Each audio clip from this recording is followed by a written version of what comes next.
من الشيطان الرجيم. بسم الله الرحمن الرحيم.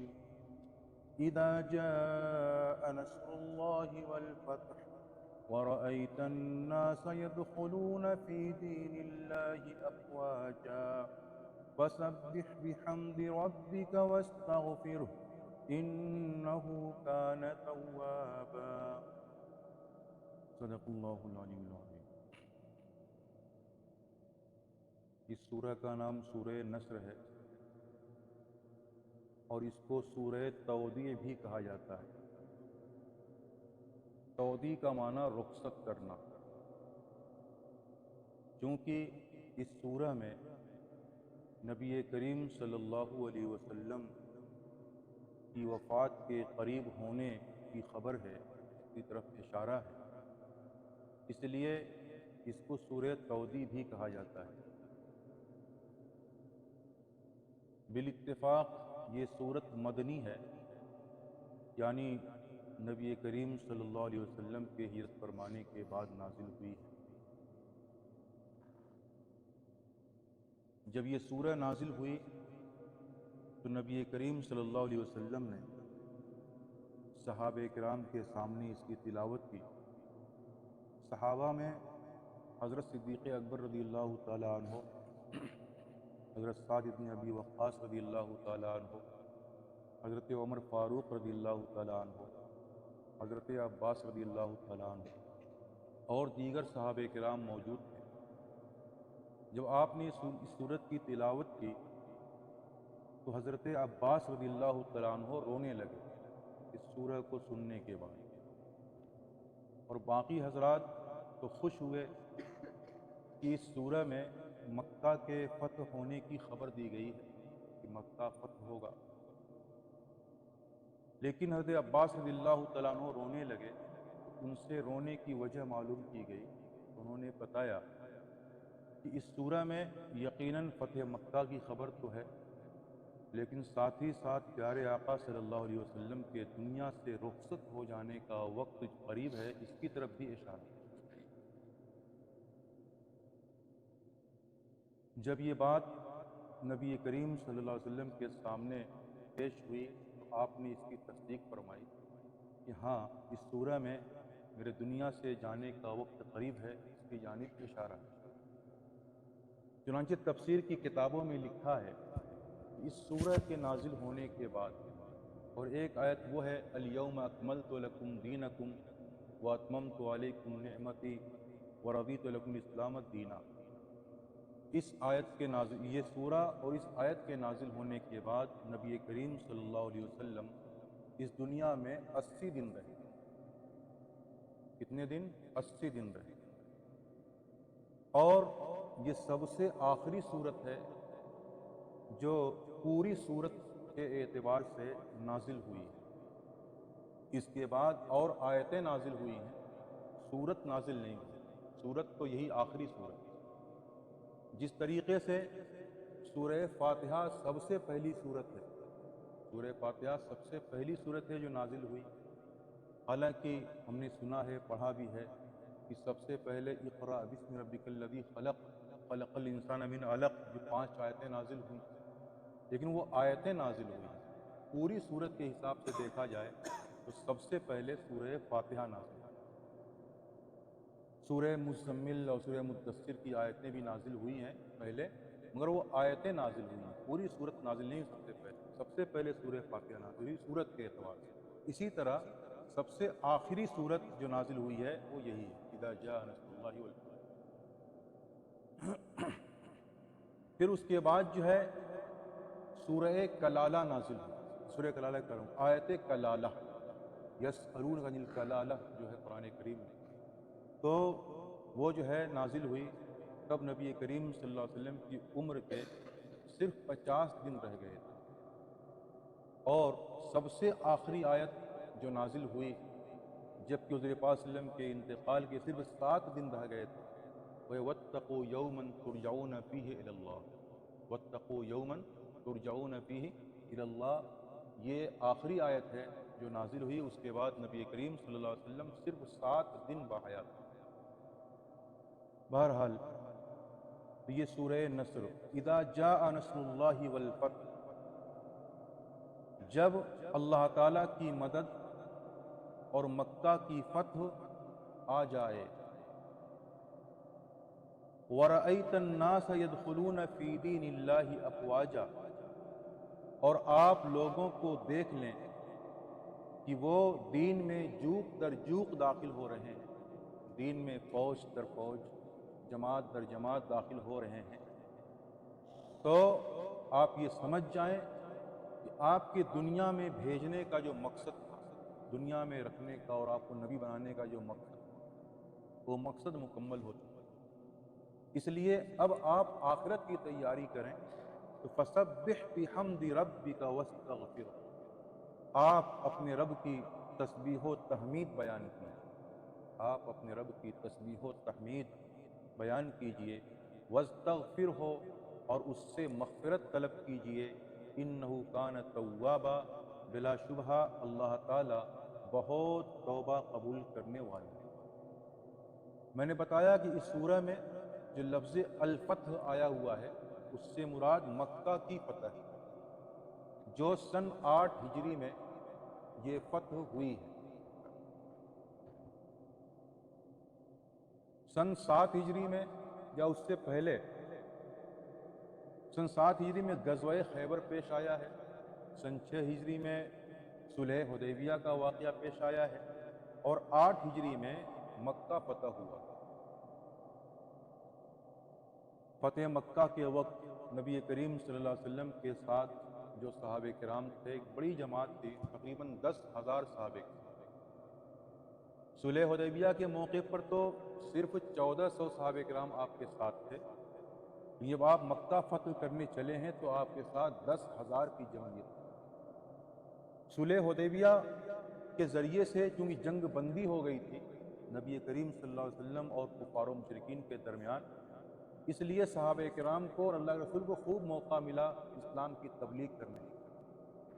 صرف 2 سال کے اندر اتنے مسلمان ہو گئے جتنے 6 سال میں اور اس سے پہلے جو وقت گزرا اس میں مسلمان نہیں ہوئے، اور بڑے بڑے جرنیل جو اسلام کو ملے انہی 2 سال میں ملے۔ خالد بن ولید رضی اللہ عنہ جیسا مجاہد اور جرنیل اسلام کو سپاہی اسی وقت میں ملے۔ بہرحال تو مکہ جو ہے، جب مکہ فتح ہوا تو اس کے بعد لوگوں کا حال یہ تھا کہ لوگ ایک دم جماعت در جماعت بڑی بڑی جماعتوں میں آتے تھے حضور کے پاس اور اسلام قبول کرتے تھے، کیونکہ بہت سارے عرب کے لوگ جن کے اوپر اسلام کی حقانیت بالکل واضح ہو چکی تھی اور ان کو اسلام کی سچائی کا اور رسول کی رسالت کا تقریباً یقین آ چکا تھا، لیکن صرف اور صرف قریش کے خوف کی وجہ سے وہ لوگ جو اپنے اسلام کا اظہار نہیں کر رہے تھے اور رکے ہوئے تھے کہ دیکھا جائے کہ کیا ہوتا ہے قریش کے ساتھ۔ اگر قریش ہار جاتے ہیں اور محمد صلی اللہ علیہ وسلم ان کے اوپر حاوی ہو جاتے ہیں، جیت جاتے ہیں، تو پھر ہم اسلام قبول کر لیں گے۔ چنانچہ جب مکہ فتح ہوا تو مکہ بھی جو فتح والی شان کے ساتھ ہوا کہ لڑائی اس میں بہت مختصر ہوئی، اتنی مختصر ہوئی کہ اختلاف ہو گیا ہے مورخین کے درمیان اور علماء کے درمیان کہ مکہ کی فتح جو ہے صلحن ہوئی ہے یا قتال اور جہاد کے ذریعے سے، انوطن یا صلحن کیسے ہوئی اس میں اختلاف ہو گیا۔ لڑائی جھڑپ بہت مختصر ہوئی، اور عرب کے لوگ قریش ان لوگوں نے اللہ کے رسول کی تابعداری اختیار کر لی، اور اللہ کے رسول بھی جب مکہ فتح کرنے کے لیے مکہ میں داخل ہوئے ہیں تو ایک بادشاہ کی حیثیت سے نہیں کہ سر اٹھا کر کے انتہائی تواضع کے ساتھ سر جھکائے ہوئے آپ داخل ہوئے، اور یہ اعلان کرتے ہوئے داخل ہوئے تھے کہ جو ابو سفیان کے گھر میں پناہ لے لے، جو اسلام کا بہت بڑا دشمن تھا، جو ابو سفیان کے گھر میں پناہ لے لے اس کو بھی امن ہے، امان ہے، جو اپنے گھر کا دروازہ بند کر لے اس کو بھی امان ہے۔ ایک دم امن و امان کا اعلان کرتے ہوئے آپ مکہ المکرمہ میں داخل ہوئے۔ دنیا کے اور بادشاہوں کی طرح نہیں، جب کسی مفتوحہ علاقے میں جب داخل ہوتے ہیں تو وہاں پر قتل و غارت گری خوب مچاتے ہیں، خون کی ہولی کھیلی جاتی ہے وہاں کے باشندوں کے ساتھ، شرفاء کو ذلیل کیا جاتا ہے، گھروں کو گرا دیا جاتا ہے اور خوب تباہی مچائی جاتی ہے۔ قرآن کریم میں اس کا تذکرہ ہے، ان الملوک اذا دخلوها افسدوها، وَجَعَلُوا عِزَّةَ أَهْلِهَا أَذِلَّةً کہ ملوک بادشاہ لوگ جب داخل ہوتے ہیں مقبوضہ علاقے میں ایک دم فساد برپا کر دیتے ہیں اور وہاں کے عزیزوں کو، وہاں کے شریفوں کو ذلیل کر دیتے ہیں۔ بہرحال تو لفظ الفتح ہے تو اس سے مراد مکہ کی فتح ہے اور اس کے اوپر سبھی کا اتفاق ہے۔ اب اس کے بعد یہ اختلاف ہے لوگوں کے مفسرین کے درمیان میں کہ یہ سورہ جو ہے فتح مکہ سے پہلے نازل ہوئی یا بعد میں نازل ہوئی۔ تو اذا جاء لفظ اذا، اس سے بظاہر یہی معلوم ہوتا ہے کہ یہ سورہ نازل ہوئی ہے فتح مکہ سے پہلے۔ اب فتح مکہ سے پہلے نازل کب نازل ہوئی؟ مکہ فتح ہو رہا تھا اس وقت نازل ہوئی یا جو ہے غزوہ خیبر کے موقع پر نازل ہوئی؟ بہرحال اس میں یہ اختلاف ہے۔ تو بعض کہتے ہیں غزوہ خیبر کے موقع پر نازل ہوئی، بہرحال فتح مکہ سے پہلے یہ نازل ہوئی۔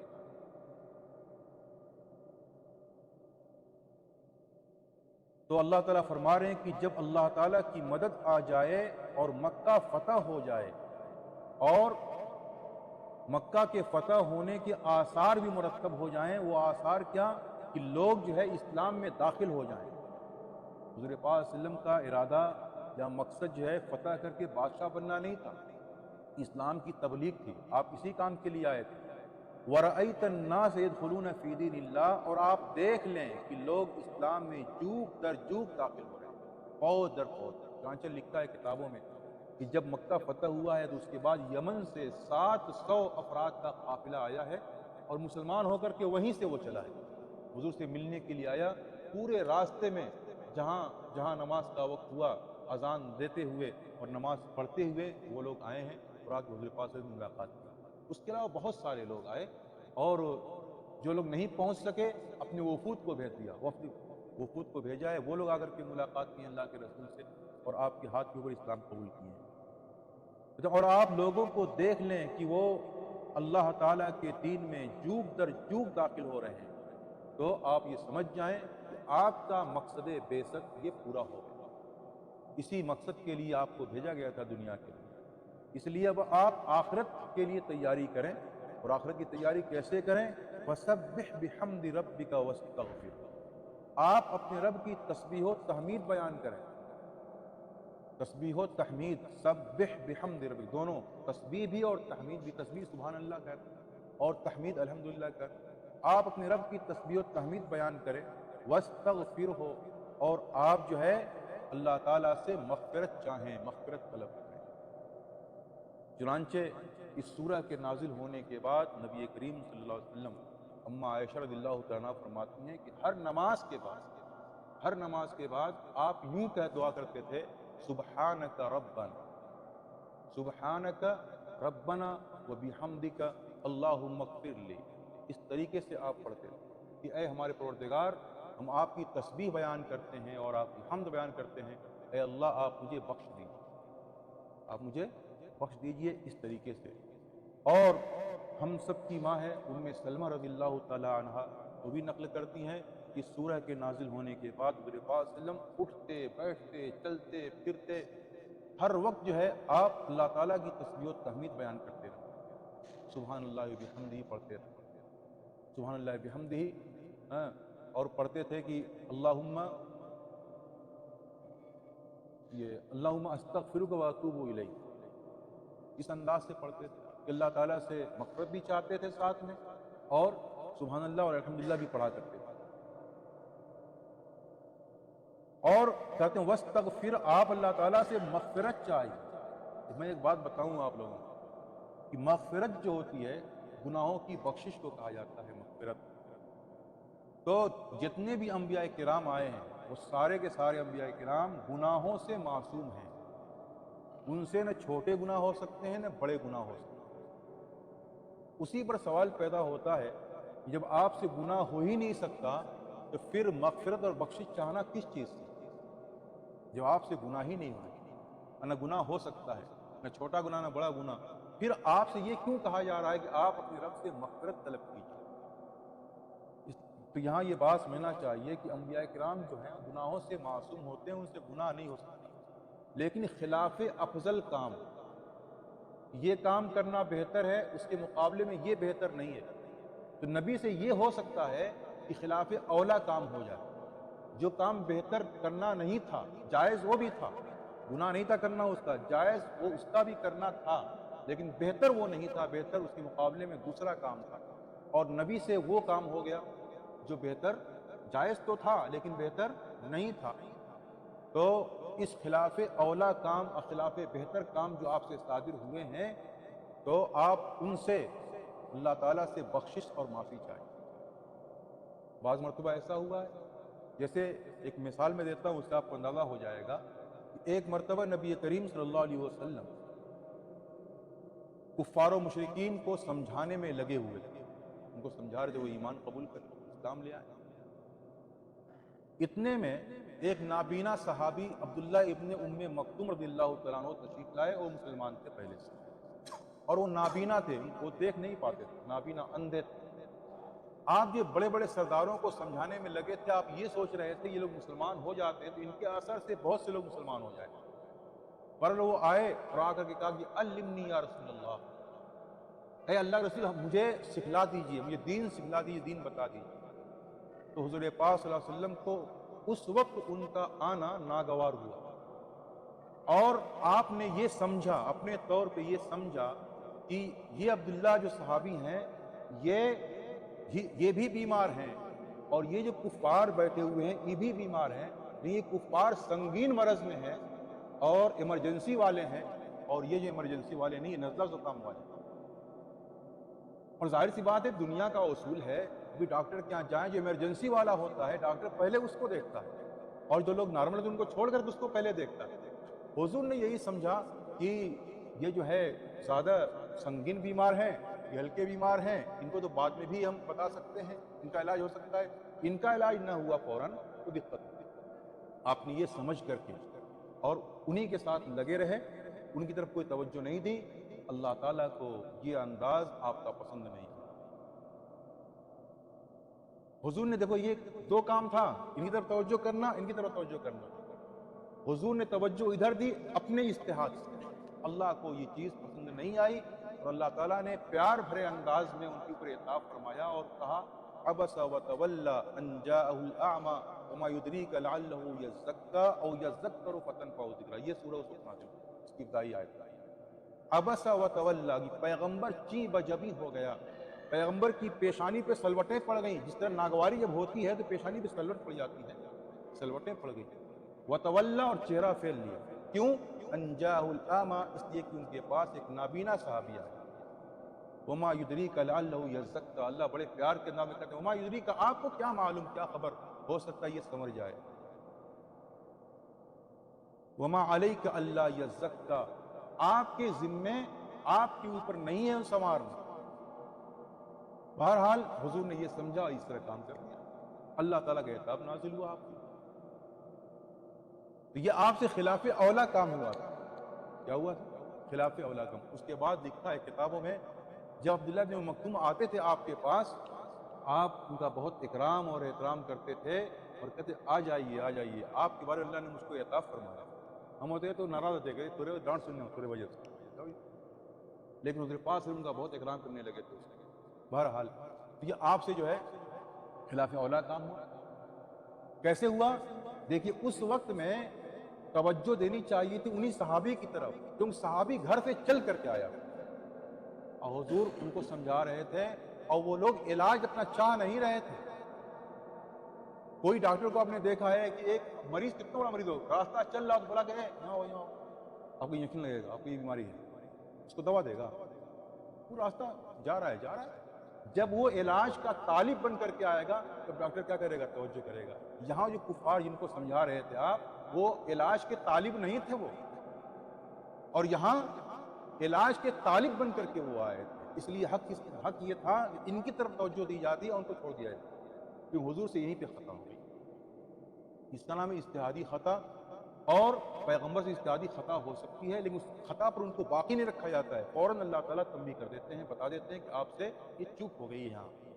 یہ اس کا نام ہے خلاف افضل کام، خلاف اولا کام. یہ پیغمبر سے ہو سکتا ہے، لیکن پیغمبر کی شان بڑی اونچی ہوتی ہے، مقام بہت بلند ہوتا ہے ان کا.